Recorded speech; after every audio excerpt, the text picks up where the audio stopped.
को रेंट पे करके एचआरए का एग्जाम्पशन क्लेम कर सकता है। आज के इस केस लॉ में हम इसी के बारे में डिस्कस करने जा रहे हैं।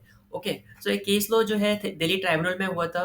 136 taxman.com78 इसका है, आप जाके गूगल पे भी सर्च कर सकते हो, या आपको ये पीडीएफ आपको वहाँ मिल जाएगा। ओके, सो अभय कुमार मित्तल जी एसएससी हैं, ये हस्बैंड है, और इनकी एक वाइफ है शिवानी मित्तल। सो अभय कुमार मित्तल जी ने कुछ funds in form of loan अपनी वाइफ शिवानी मित्तल को दिए थे। शिवानी मित्तल ने उस फंड से उन्होंने एक प्रॉपर्टी परचेज की। उस प्रॉपर्टी का यूज कैसे किया? उन्होंने वही प्रॉपर्टी अपने हस्बैंड को रेंट पे दे दी, और अभय कुमार मित्तल जी शिवानी जी को अपना रेंट पे कर रहे हैं, और उनकी कंपनी की साइड से जो उनको एचआरए मिल रहा है उसका एग्जाम्पशन वो क्लेम कर रहे हैं। सो इस यही केस होता है। इसको लेके असेसिंग ऑफिसर जो है उसको नोटिस इश्यू करता है कि आप दोनों जो है एक ही घर में रह रहे हो, हस्बैंड एंड वाइफ। सो ये लेजिटिमेट नहीं है कि आप एचआरए का एग्जाम्पशन क्लेम कर सको। लैंडलॉर्ड और टीनेंट दोनों ही एक साथ रह रहे हैं, सो उन्हें ऐसा लगा कि वो ऐसा नहीं कर सकते, राइट। सेकंड थिंग कि असेसी ने अपनी वाइफ को फंड्स दिए, यानी कि वाइफ के पास अपने खुद के कोई फंड्स ही नहीं है कि जैसे कि वो इन्वेस्टमेंट्स कर सके, प्रॉपर्टी परचेज कर सके। इसका मतलब जो है, जो भी इनकम वाइफ को हो रही है वो सारी की सारी इनकम उस फंड से जो भी इनकम हुई है वो एसएससी के हैंड में क्लब हो जानी चाहिए। As per section 64 clubbing provisions लग जाएंगे। सो यही होता है इस केस में। जो रेंटल इनकम जो वाइफ के नाम हस्बैंड ने अपनी वाइफ को ट्रांसफर की थी, वो सारी की सारी रेंटल इनकम एसएससी के हैंड में टैक्सेबल हो जाती है। ओके, और इसी को लेके नोटिस इश्यू कर दिया जाता है। सो लेट्स डिस्कस कि इस केस में किस तरीके से एसएससी जो है फाइट करता है। सबसे पहले एसएससी को नोटिस आया, 143 का असेसमेंट हो गया। उसके बाद सीआईटी अपील्स में जाता है। सीआईटी अपील ने भी एडिशंस कर दिए थे जो एओ ने किए थे, और उन्होंने इसको अबेल कर दिया था, ओके, डिपार्टमेंट के डिसीजन को। अभी एसएससी ट्राइब्यूनल में जाता है, दिल्ली आईटी में जाता है, और वहाँ उसको डिसीजन आता है क्या, कि जो भी लोन इस हस्बैंड ने स्पाउस को दिया है वो लेजिटिमेट है, फर्स्ट ऑफ ऑल, ठीक है। क्योंकि वाइफ ने भी अपने खुद के फंड से या असेट के लिक्विडेशन से, मान के चलता हूँ कि जो प्रॉपर्टी परचेज की थी उस प्रॉपर्टी के सेल करने से भी वो फंड का रिपेमेंट कर सकती है, राइट। वैसे इसमें ऐसा कुछ वो नहीं था कि आपको लास्ट में आप देखोगे, रीड करोगे, सो आपको पता चलेगा कि इट इज़ नॉट नेसेसरी कि वो अपने ही फंड से पेमेंट करे, राइट। अपने ही फंड से पेमेंट करे जरूरी नहीं है। उसके पास रेंटल इनकम आ रही है, उस रेंटल इनकम से वो पेमेंट करते हुए जा रही है। तो समझते हैं दोबारा से कैसे होता है।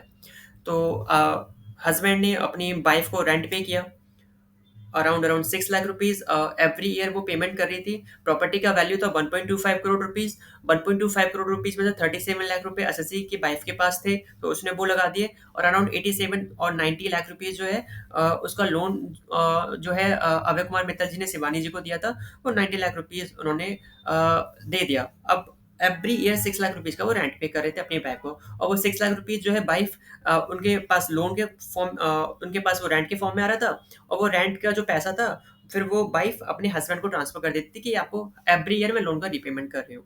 इस तरीके से ट्रांजेक्शन फॉर्म हुआ, और ये वैलिड माना गया था ट्राइब्यूनल के द्वारा, और ये डिसीजन जो एसएससी के फेवर में आया था। अब आप चाहो तो पीडीएफ में सारी बातें देख सकते हो। ओके, फैक्ट्स भी क्या क्या है, 143 का नोटिस आता है। ओके, 3.74 लाख का एडिशन हो जाता है। एडिशन कैसे होता है कि सितंबर 2012 से लेके मार्च 2023 तक जो एसएससी ने 5.34 लाख का रेंट पेमेंट किया था। ओके, और जो रेंट पेमेंट किया था उसमें से 30% का डिडक्शन यदि आप लेस करोगे, ओके, 30% का डिडक्शन दिस 24A के अंदर 30% डिडक्शन मिलता है, तो 3.74 आता है, वो एडिशन हो गया था।